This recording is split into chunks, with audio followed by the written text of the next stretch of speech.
The lecture series is sponsored by the Steve and Linda Crow Endowment for the sequence. This is our second such talk for this year. And it's a great pleasure and an honor to introduce Christos Dimitriou from UC Berkeley.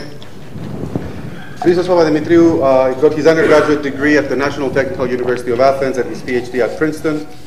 He then went on to teach at Harvard, MIT, the National Technical University of Athens, Stanford, University of California, San Diego, and then finally at UC Berkeley. He was elected a fellow of the ACM in 2001. He received the Cruz Prize in 2002. He's a member of the National Academy of Engineering, the National Academy of Sciences, and in 2009 he received the Gettle Prize for joint work with his student Ilias Koutsoukias. Besides his great contributions to computer science, Christos has also written a graphics novel called Logicomics, which spent a few weeks in the New York Times #1 spot for graphic novel bestsellers.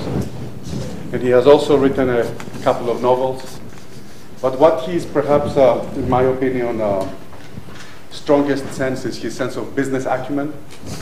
As a professor at Harvard University, at some point he gave to an undergraduate student, well, he gave the undergraduate class a special case of a problem related to sorting called flipping pancakes.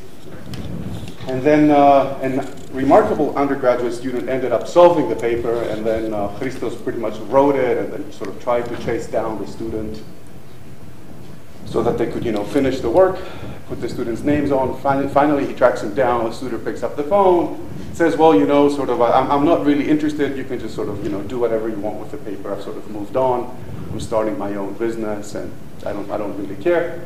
And numerous times, Christos has told me that at the time he felt, well, what a waste, brilliant mind.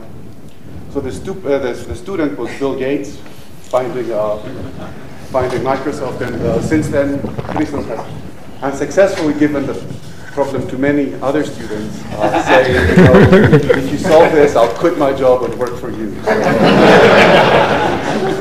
So with no further ado, Christos Dimitriou.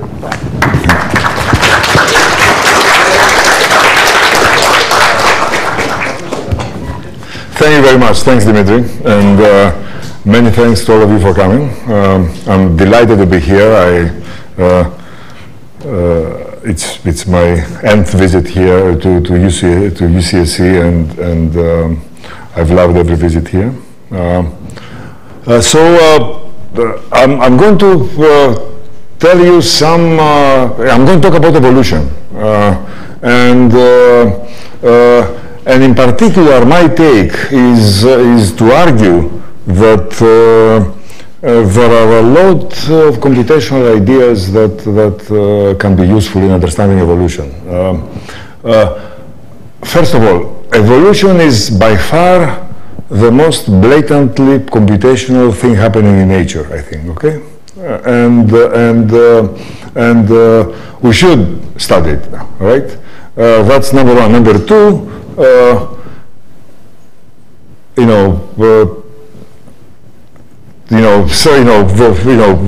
leaving aside some people who believe that this is an unproved and wrong theory, the rest of us believe that most of the scientifically inclined minds believe that evolution is something that is completely understood. Okay, but that's not right. Okay, there are some very fascinating gaps in understanding of evolution. Okay, so I'm going to talk about a few of those. But again, the main take of this talk, which is going to be for about half of its, it's going to be historical. So telling you how evolution started and how it proceeded, and what computational ideas had always been there. Okay, so that's so evolution did not start with Darwin. I don't know if you know that, but by the time of Darwin, when Darwin wrote 150 years ago his book, evolution was a widely believed hypothesis. Okay, so most scientists of the era knew that species have evolved, but what probably you don't know is that one of the most important scientist working on evolution before Darwin was Darwin's own grandfather.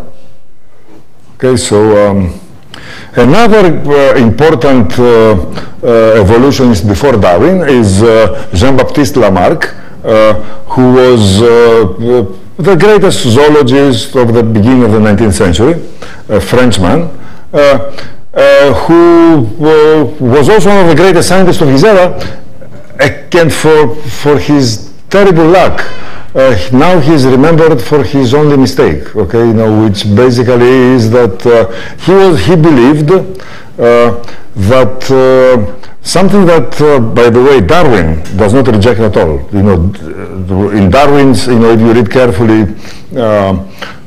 The Origin, Darwin seems to believe that acquired traits, including injuries, for example, can be inherited. All right? So, so that's called Lamarckianism, and I'm going to come back to Lamarck. So, I promised you computational ideas, okay? So, here is something amazing. One of the great scientists who believed in evolution before Darwin was our own field's great-grandfather, okay? Charles Babbage wrote 40 years before The Origin of Species, I'm paraphrasing, that God created not species, but the algorithm for creating species, okay? So, if you think about it, this is in some sense, you know, the comment that comes to my mind is nice try, okay, right? So, yes.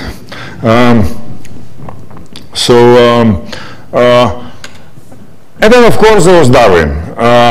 His book, The Origin of Species, came out in '59 after at least 25 years of intense writing, or research and writing. Okay, so it's not, you know, by then he had written almost 10 books. Okay, so he was not like a beginner, but his magnum opus, his main work was this amazing argument, where he did not invent evolution at all, but he gave it flesh and bones. Okay, he gave it sort of scientific power. Basically, he came up with, first of all, a very important hypothesis which unifies all of evolutionary thought and was not there before, common ancestry, that all life on Earth came from one species. Actually, Darwin wrote a few, but people believe he meant one. Then,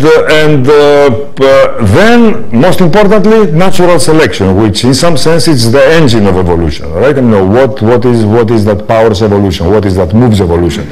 What forces species to evolve? At Berkeley, they teach. I taught it last semester, so you know I taught a graduate class on biology and evolution, and one of our readings was, you know, we read the chapter of The Origin every week. Okay, so and I highly recommend that everybody reads it. Okay, because at Berkeley they teach it in the Department of Rhetoric, because it is an amazing work of scientific rhetoric. Okay, so it is breathtaking. How this man grabs you and does not let you go. Okay, so you know his argument. So you know it's completely devastating the way he writes. During his lifetime, he rewrote it 6 times, and in fact, if you look at the web, there is a phylogenetic tree of the 6 editions, and with comments. In other words, what changes from one to the next and the previous ones. Okay, and one of the things that these people note is, and you know, they have counted very, very carefully, is the number of mentions of the word God. Okay, which has a bizarre harmonic of 2. Okay, so you know it goes up and down, and if you think about it, the harmonic of 2 betrays an inner conflict. Okay, so that, you know, all right. So I don't know if you know the story of Darwin and Wallace. Wallace was another great scientist of the time, natural scientist, biologist we would say today, But he was very much unlike Darwin. Darwin came from the gentry. He was well educated, rich and all that. Wallace was none of that. He was got working class origins, and he was a kind of Indiana Jones of biology in the 19th century. Okay, so he would go to Borneo for a couple of years, and he would come back with crates full of orangutans and snakes and very strange plants, which he would sell to the English rich, and then finance his next trip to Sumatra, okay, you know, and so on. I mean, so you would, and so in the fall of 1858, Wallace was burning with fever in Malaysia, was very sick, and malaria, and you know, he woke up one morning and he got it. He understood natural selection, and you know, he thought about it and he said, okay, that was the missing piece. Now evolution is complete. And so he didn't know what to do, of course. I mean, he was stranded in a strange place. Okay, so what he did is he wrote a very long letter to the scientist that he appreciated most, and that happened to be Charles Darwin. Okay, Charles Darwin was sort of, you know, people were arm-twisting him to publish his book. Okay, that was 1 year before the publication of the book, and people believe that without this letter, he wouldn't have published The Origin for another 15 years or something. So, you know, so Darwin, I mean, I was not there when he received the letter, but I'm sure that he fell off his chair, and he handled the matter with impeccable integrity. What he did is he convened a meeting of the Linnean Society, which I guess was the Royal Society of Biologists back then. And in this meeting, two letters were read. One is Wallace's letter to Darwin, and the other was Darwin's letter to somebody, you know, to a geologist in Oxford, who explained again his theory. And people, you know, and the audience understood that you know, recognized that these were simultaneous discoveries. Okay, so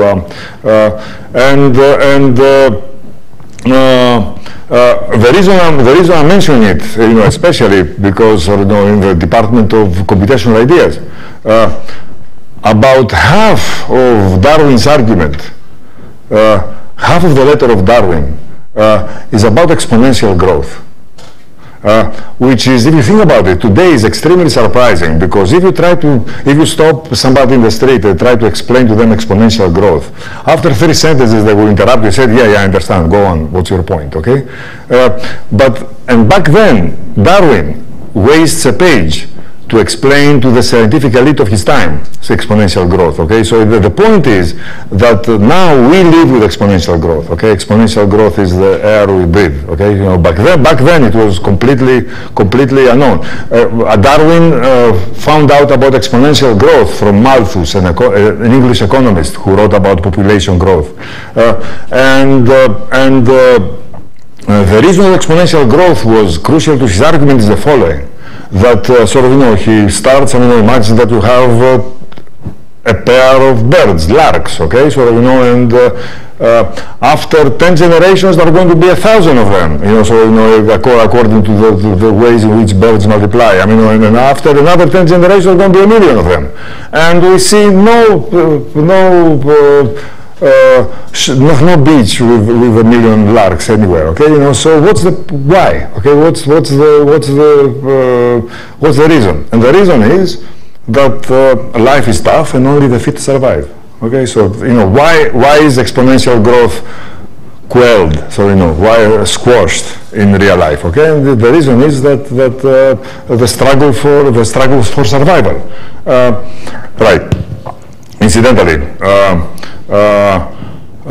Wallace did not get, you know, many of you maybe heard Wallace for the first time, and the reason is that he didn't get credit for 2 reasons. One is Darwin wrote an amazing book, And the second reason is that Wallace himself changed his mind about evolution later in life. He joined the ranks of something called spiritualists, which who claim that evolution can explain everything except for the human mind. Okay, the human mind requires some different kind of intervention. Okay, which if you think about it, so the human mind is the most incredible thing. So if you err, it's to your credit that you are on the human mind. Okay, all right. So brilliant argument, but the point is that. And it's sort of, the whole, it's in some sense a beginning step. So, if you only read Darwin, you haven't understood anything about evolution. Because, for example, okay, what is the role of sex? All right, Darwin, about half a dozen times says that I don't understand sex. I don't understand what is the role of sex. So he talks about sexual selection, which is why peahens prefer peacocks with impressive plumage, but does not talk about sex, sex. And in fact, one of the reasons he does talk about sex, about reproduction, sexual reproduction, is because it weakens his argument. Okay, it's he actually mentions it as one of the main problems of his argument. Okay, and that's because back then. When people thought about sexual reproduction, they thought about mixing two liquids, okay, to create a new one, okay? And the point is that if you keep on mixing liquids, okay, in the end you get a nondescript brown, all right? And so where is the variation? Why are we all so different, okay? Why we become more and more different instead of converging to one thing, right? So all these, in any event. Second important gap, okay, how do complex adaptations arise, okay, how do you get wings, okay, without getting footless animals first, okay, and also one of the most persistent mysteries, even especially now that we have data, is how is diversity maintained? Okay, why are we so? Why is everybody so different? Okay, and I'll come back to that. For example, just to explain what I mean by this. Now it's a completely quantitative problem. All right, if we what I mean by diversity, sometimes biologists like to call it heterozygosity. Okay, if I take your genome and my genome, okay, and we see what is the percentage of new nucleotides in which we differ, all right? The answer is something between 1 and 2%. Okay, every single quantitative theory of evolution predicts 1 in 1,000. Okay, and and there is tenfold more diversity, at least 20 times more diversity than any theory can predict. Okay, and there is no way that we can explain that. In any event, so I'll come back to this point also. Okay, then perhaps the greatest biologist, evolutionary thinker after Darwin was a German wise man whose name happened to be Weizmann. Okay, and what is amazing is that he gave a very computer sciencey argument against Lamarck. Okay, basically he said that the mapping from genotype to phenotype is one way. In other words, there is absolutely no way for acquired properties like an injury, for example. Okay, to be inherited, because how are the gonads to guess what are the little modifications they have to make to whatever creates inheritance? Now we know it's the genome. To create the injury also in the fetus. Okay, it's completely impossible, right? So this is what one of the great contributions of Weizmann. Then, actually, soon after, during the life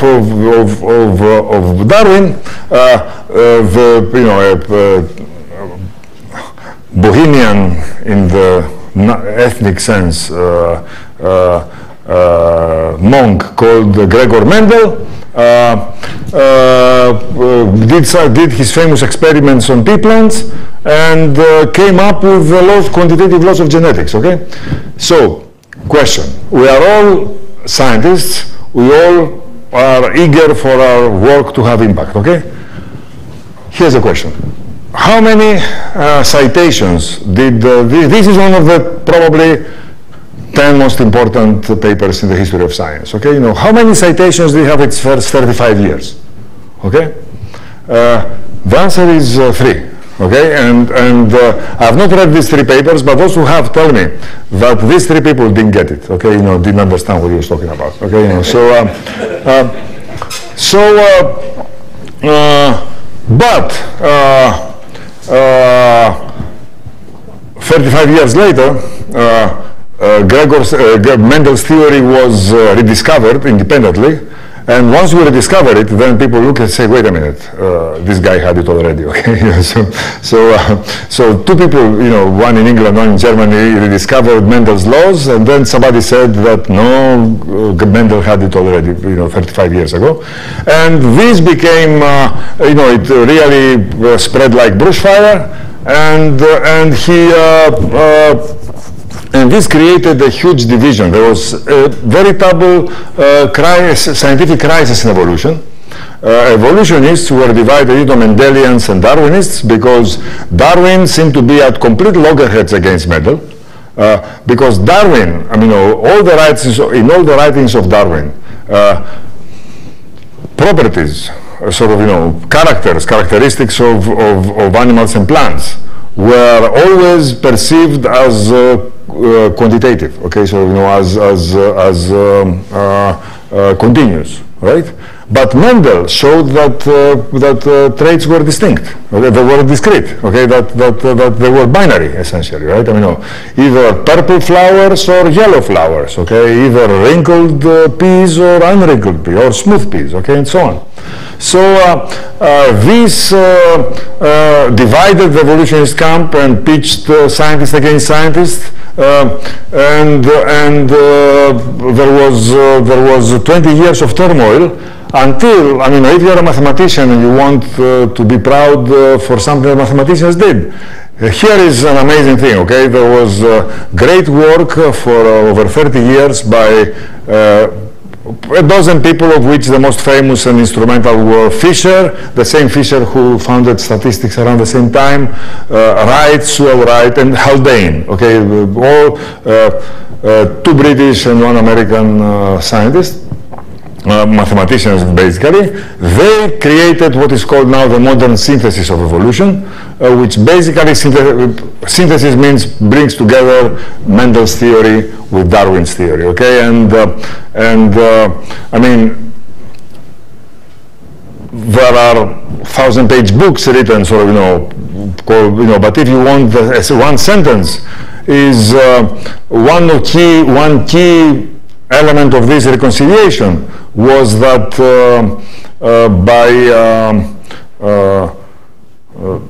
incidentally, I mean, the central limit theory, the law of large numbers were being discovered at that time, you know, so one element of this reconciliation was that by having many genes, for example, determine height, okay, you can create continuous variation through this discrete inheritance. Okay, so that was one key idea. Okay, all right.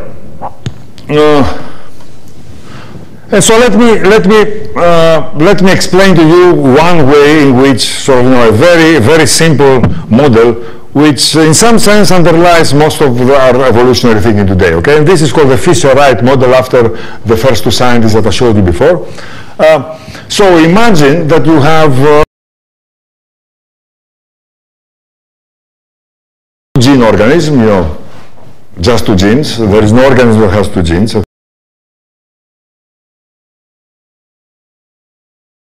The 2 genes is because I have a 2-dimensional screen to project on, okay? You know, so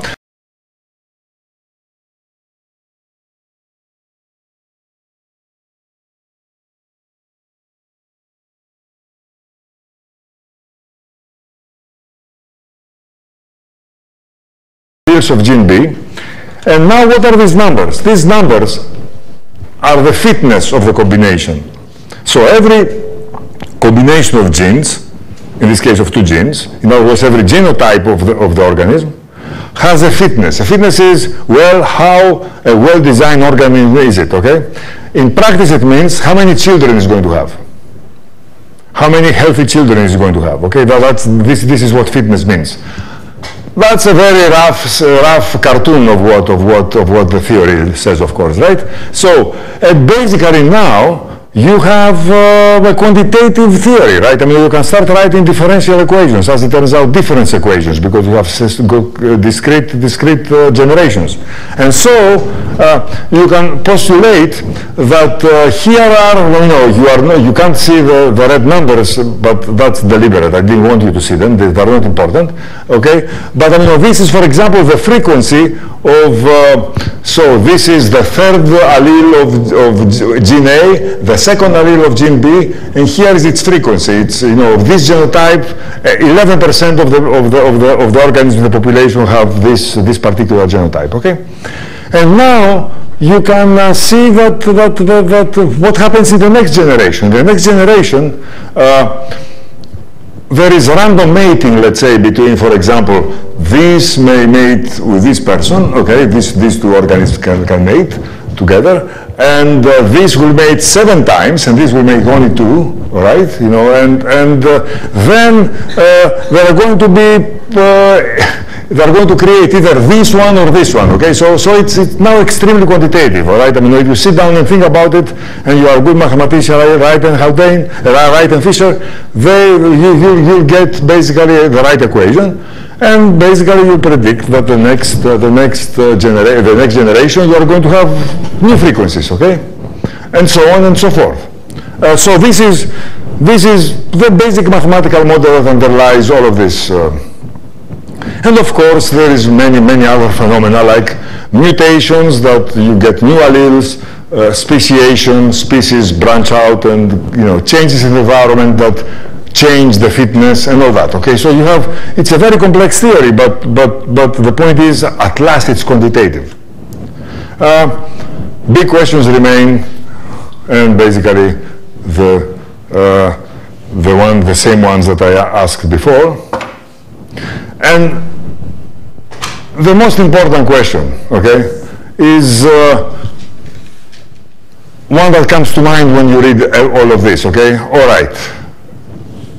Okay, that's now sort of, a comprehensive theory, but can I believe for a second that when I look around me, all of this came about this way? So, by manipulating matrices and frequencies generation after generation. In fact, Darwin himself, I chose a picture where he's at his most disbelieving, wrote in a letter that the eye to this day gives me a whole shudder, okay? In other words, it's really very hard to believe. I mean, he argued how could, from a primitive light-sensitive cell, get to an eye, okay? So over millions of generations, but come on, okay? He himself thought that it was far-fetched.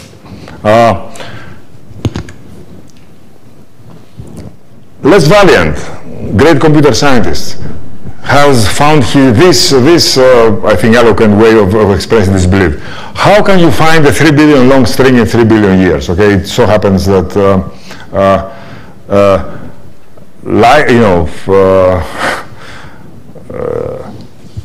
life gets older and older. I mean, back then, when Valiant said that, we believe that life is 3 billion years old. I mean, I believe it's between 3.5 and 4 billion years old. Okay, so, but in any event,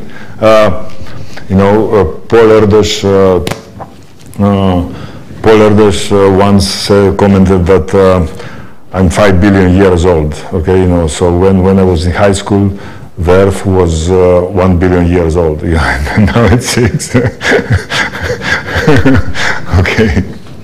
All right. And Valiant actually has articulated a very interesting theory connecting evolution with machine learning. Okay, so and basically, in some sense, showing that evolution suffers the same shackles, the same lower bounds, the same impossibility results as learning. Okay, so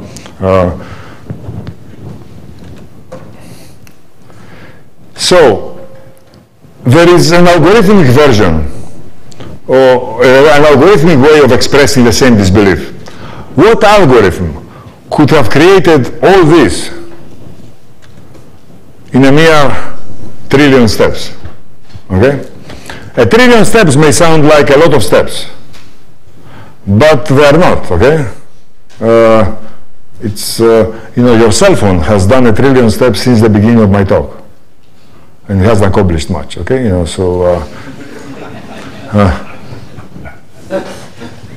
Okay? It's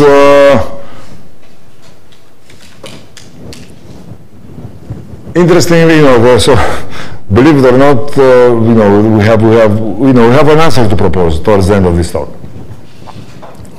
Okay.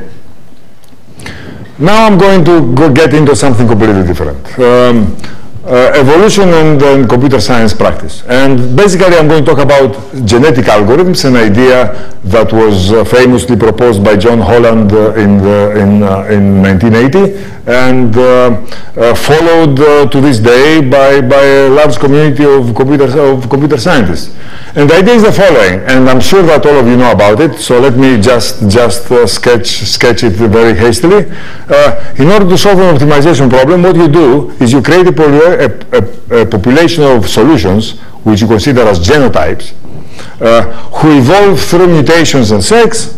In other words, you have also crossover and procreate with success proportional to the objective functional value. In other words, exactly like in the Fisher-Wright theory cartoon that I showed you. And eventually, some very good solutions are bound to arise in the soup. Okay, so this is the theory of genetic algorithms. And on the other hand, there is simulated annealing. Simulated annealing is you can, for the purposes of comparing it to genetic algorithms, you can think of it as a similar algorithm, except that it's inspired not by sexual evolution, but by asexual evolution. Why? Because there is no recombination in simulated annealing. Mutations are adopted with probability increasing with fitness objective differential, and you look for local optima. And simulated annealing works fine in the following very special, very rigorous sense, that I'm aware of many problems, many optimization problems, practically, problems that the world needs solved, for which practitioners trust simulated annealing, and they don't trust anything else. Okay, so this to me is the highest recommendation. So when I show this bullet, I lose friends automatically. Okay, but I explain what I mean. So you know that genetic algorithms don't work in the following sense. Again, so I know. First of all, I have to give you this: that genetic algorithms are one of the most elegant ideas in science. Okay, so when I first heard about them, I just sat back to absorb the beauty. Okay, every time you mention it to somebody, their eyes light up and they think, I'm going to go to my lab, I'm going to code this thing, and I'm going to have amazing results in a week, okay? And then 3 months later, they come back with their head down, okay? Because they don't work, okay?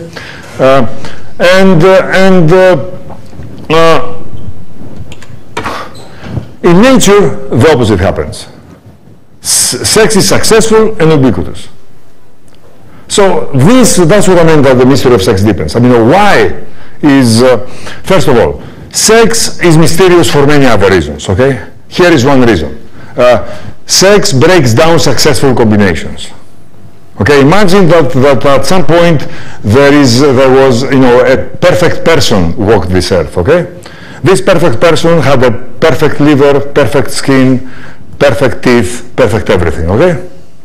And this person lived for 300 years and had 500 children, all right? But none of them was perfect.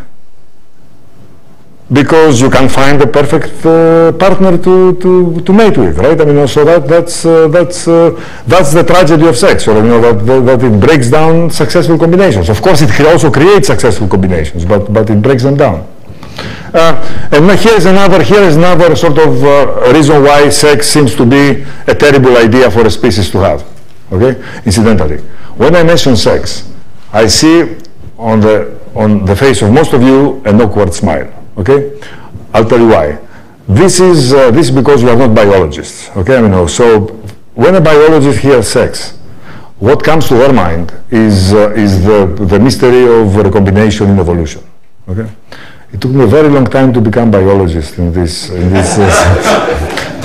specialization. So, so here is another way why sex seems like a terrible idea. Okay, imagine that you are a young lady who just had 2 children, right? I mean, so she looks at these 2 children and thinks, these 2 children together, they have 1 copy of my genes.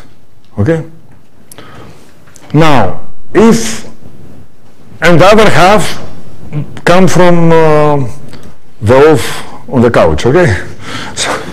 So if I had acted parthenogenetically, okay, like several species, they would have 2 copies of my genes.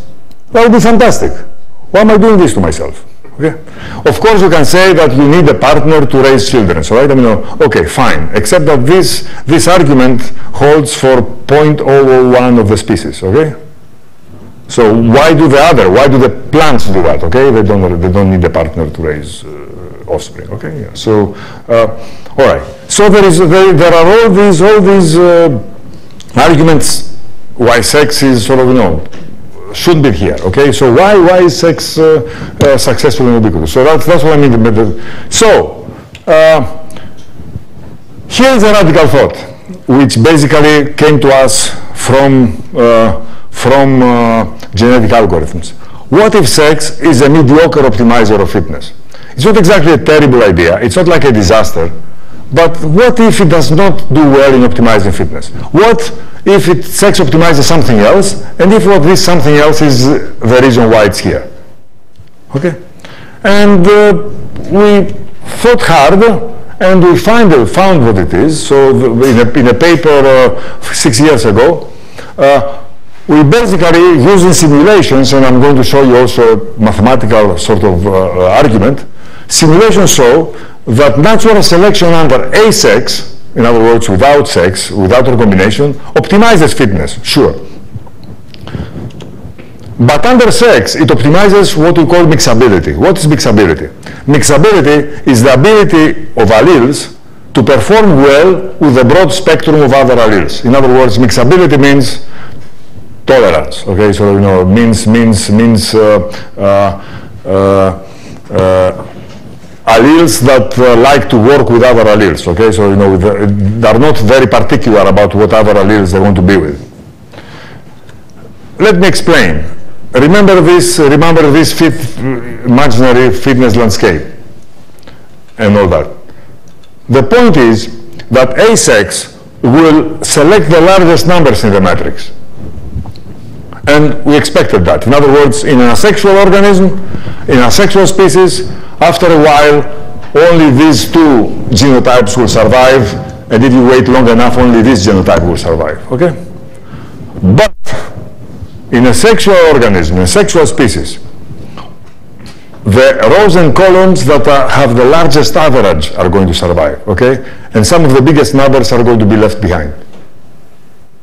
Okay, so that's, to my mind, the big difference between sex and asex. Okay,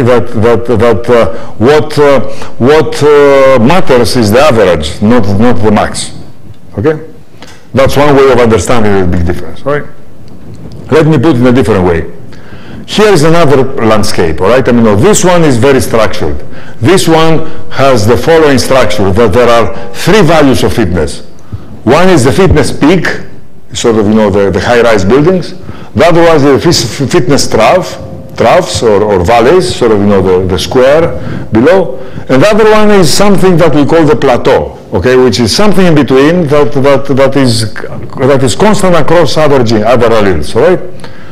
And we have a theorem that says that unless the peaks are twice times the plateau will prevail. Okay, in other words, in this particular case, the peaks Even though they are so high, they're going to become extinct, okay? And the plateau will prevail. Unless, of course, the peaks are so ridiculously high that they will prevail anyway, sex or not. So let me tell you a few more things about evolutionary thought. About 45 years ago, a very important evolutionist called Mutu Kimura proposed that evolution proceeds not by sudden leaps upward, but mostly horizontally, okay? In other words, fitness is not through statistical drift, okay? Basically what happens, there is a mutation, it's not good, it's not bad, it's okay, so it stays around, life goes on, the mutation spreads, maybe it vanishes, another mutation comes. I mean, so it's not like extremely lucky things, okay? But it's sort of neutrality, so in a neutral selection.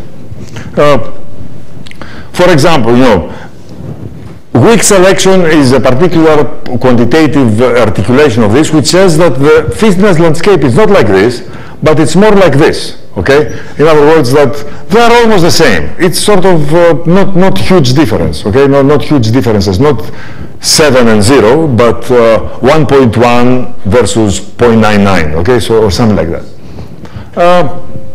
Okay. The consequences of this assumption is that basically you have something that's called linkage equilibrium, and in probability we call it independence. Basically that the frequency of the genotypes are the product of the frequencies of the alleles, okay? So you have basically product distributions. If you wish, you have soup of alleles, okay? If a population is nothing else except that genes that come with some frequencies, okay? For example, the human population right now, you could think of it as a bunch of genes, 20,000 genes, and each one gene, like the hemoglobin alpha gene or something, I'm not even sure if I say it right, is 70% this allele, 25% that allele, 5% that other allele, okay? So, basically all you need to remember about the state of the population is the genetic statistical makeup of its genes. And each generation, the frequency of an allele, so what happens in each generation? And the point is that the frequency of the allele in each generation is multiplied by the allele's average fitness. In other words, depending on what are the frequencies of the other genes in the population, okay, you calculate something meaning this allele's average fitness, and this is what determines how much this allele gains. And in other words, every allele is multiplied by its mixability. So, this sort of justifies our original insight that it's mixability that determines whether an allele is good or not. All right. So now, I'm preaching to the converter. I'm preaching to this subject to a place where it's being practiced. Okay, so I have to be a little, maybe either I better say it right. Okay, but let me. So there is something called the expert's problem in computer science. How many of you know about it? Okay, right. So okay. So I'll don't worry. So it's the rest of you really should know it. Okay. So that's I learned it from Manfred. Okay. So he gave a talk to Berkeley 6 years ago. So every day you must choose one of an experts, and the advice of an expert. On day T. So basically, think of it as experts. Think of it as stocks in a portfolio. Okay, in other words, what does your portfolio consist of? And the point is that in every day over 3 years, every expert comes up with advice, and as a result of this advice, if you have followed it completely, you either you gain something between -1 and $1. Let's say either you lose $1 or you win $1 or something in between. Okay, and the challenge is to do as well as the best expert in retrospect. In other words, in the end of the 3 years, you look back at these 1,000 days and you say, okay, I made a lot of decisions during the 1,000 days. Many of these decisions were right, many of these decisions were wrong. Okay, I wish there was one expert who did better than anybody else. There was one stock, if you wish, okay, that performed better than all other stocks. Okay, and I wish my portfolio had performed as well as that stock. Okay, and in other words, you want to do as well as the best expert in retrospect. And the interesting thing, okay, is that it can be done. And it's a hard to believe fact. It's so hard to believe that a lot of fields discovered it and forgot it. Okay, so it was discovered by something called Hanan, and he called it. It's called in economics. It's called Hanan consistency in '58. Tom Cover discovered in the 80s in financial economics. Then it was Winnow, then boosting, no regret learning. Computer scientists take credit for rediscovering it last and not forgetting about it. Okay, it's called multiplicative weight updates. All right, and basically it's the following: assign all experts the same weight probability, and at each step you increase the weight. In other words, in the beginning you say, all experts, I have 10 experts, I will pick each one with probability 10%. Or if you wish, I have 10 stocks, my initial portfolio consists of one tenth of the money sort of goes to each one of the 10 stocks. And then at each step, you notice what happens with the advice given with our experts, and the ones who gave you good advice, you boost them. The ones who gave them bad advice, you diminish them slightly. Okay, and epsilon is something that you keep small in order for this algorithm to work well. And the theorem is that it, give or take something that is asymptotically significant, you do as well as the best expert. All right. So and the amazing thing is that the same algorithm solves a lot of problems that it had no right to hope to solve. Okay, it converges to the right solution for zero-sum games, convex programming, network congestion, and so on and so forth. Computer science. So what I say is true. So we find it hard to believe that such a crude technique solves sophisticated problems. And of course, we remember now the other disbelievers. I mean, the surprising thing is that these two disbeliefs are the same. Okay, so that in some sense they're very tightly connected. And here is why.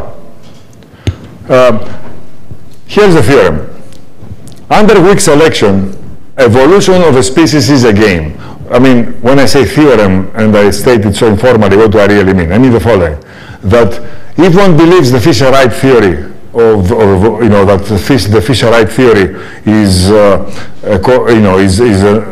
correct, is the right, as almost all evolutionists believe, is the right way to formalize mathematical evolution, then this theory predicts that in the case of weak selection, evolution, the process of evolution is mathematically equivalent to a game, a repeated game.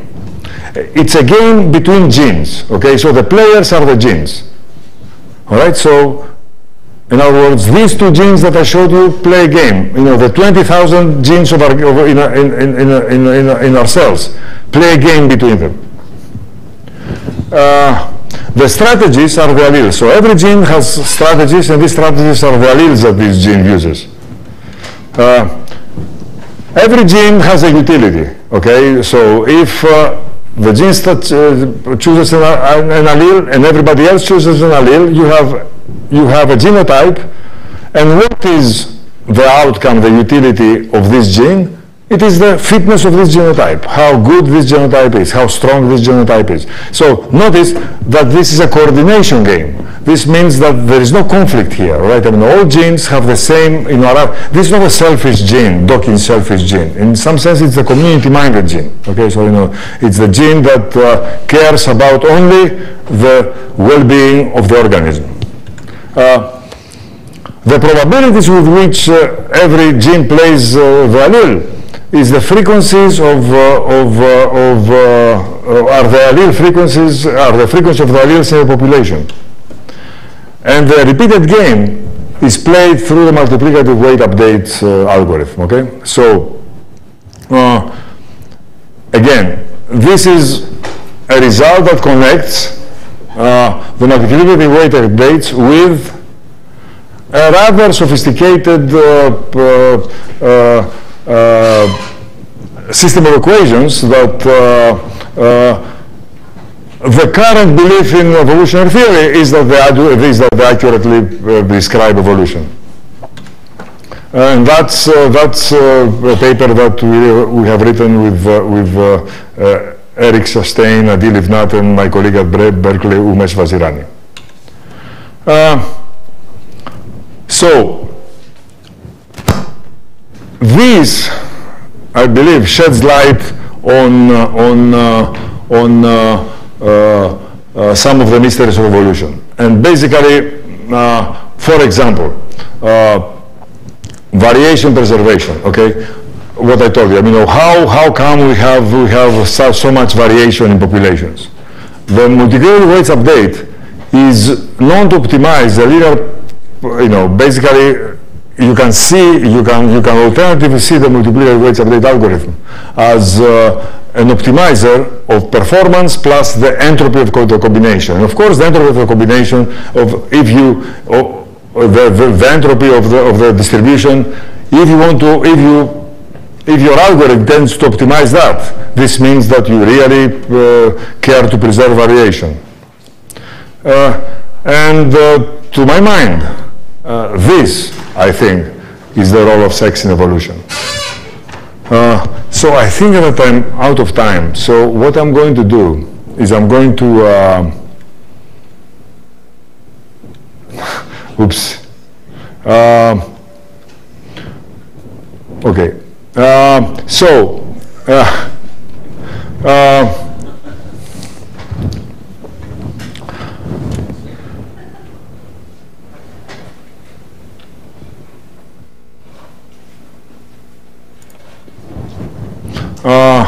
So let me conclude, the slides with the flies that I jumped over. I think it's a fun topic, but maybe you can ask me separately later. So I hope I convinced you that studying life and especially evolution is both fascinating and how should I say, useful. That there are amazing open problems to be solved there. And that computational insights can be productive. We showed you a surprising connection between algorithms, gates, and evolution, two mysteries united. And what I didn't show you is a new way of understanding computationally the problem of complex adaptations, the problem of how can organisms create complex adaptations like the wing and the eye, which require the cooperation of a lot of genes and which require that simultaneously a lot of a lot of genes choose the right alleles simultaneously. Something that cannot be explained by much of the mathematics of evolution before. So I guess that's it.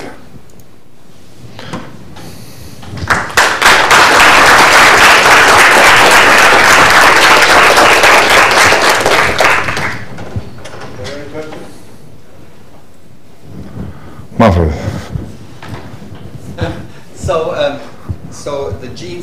organized in two strands, and then there's these pairs, and typically you have a dominant and a recessive gene. Right, right. Sometimes they switch. Any evidence that this particular local pairing has an advantage? So there are why do we have so there is this is of course okay. The cartoon model of evolution that I showed you makes some extreme simplifications. Okay, one of the most crucial ones is assumes that the organisms are haploids. Okay, in other words, that they don't have two copies of every gene. We and most interesting organisms are multiploids. Most commonly diploids. So why is this important? Okay, this has been the advantage of this diploidy. This is another aspect that is nearly universal. Why is it here? Why is it? What's the advantage? So there are probably more than a dozen theories. There is also the neutral theory that it's possible, so it will happen. Okay, because one of the rare, but anything rare over 3 billion years, okay, will happen. Okay, one of the rare changes, mutations, is what they call whole genome duplication. Okay, so suddenly you have two copies of everything.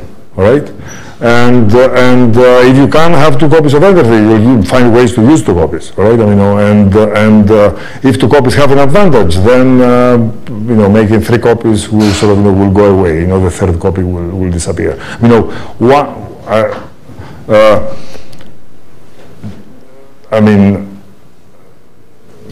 One of the most obvious ways to use a second copy of a gene is to hide it, to do experiments. Okay,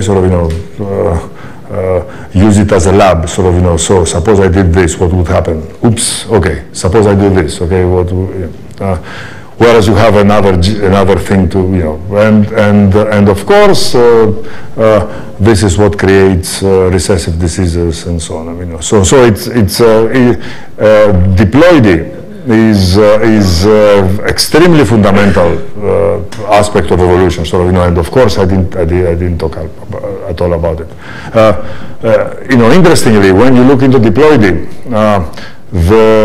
the theorem that I showed, that the fact that evolution is a game is no longer valid. Okay, so because you get some kind of nonlinearity that spoils it. But the ultimate conclusion that variation is preserved is valid. Okay, that you can see it as an energy, whose derivative seeks to increase diversity. What's entropy in this discussion? So, by entropy I meant Shannon entropy, which is the expected negative logarithm of the probabilities. Okay, so sorry. Of the frequencies. Of the frequency of the genes. All right. So basically, what. Okay, so this is something actually that Manfred taught me. All right, what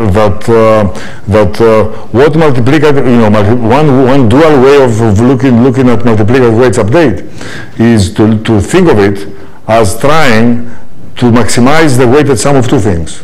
One is historical gain, what you have gained all this time, which you expect, and the other one is the entropy of the distribution. Okay, so you want the expected negative logarithm to be as large as possible, which means that you want things to be balanced. Okay, you don't want things to go extinct. And this is, I think, is a very puzzling but also very educative way of looking at evolution. So that it has that mathematically you can show that part of what it has in the back of its mind is not to leave a lot of ideas lying around, okay, because who knows if they're going to be used useful in the future. So extinction is not necessary for life? Sorry? Extinction, the phenomenon Yeah, so is not necessary? no, extinction, obviously extinction happens, okay? All I'm saying is that one particular mathematical way of looking at evolution shows that it's careful to, so, it's striving to avoid extinction, okay? So, but of course, it doesn't succeed. Yeah. Any other question?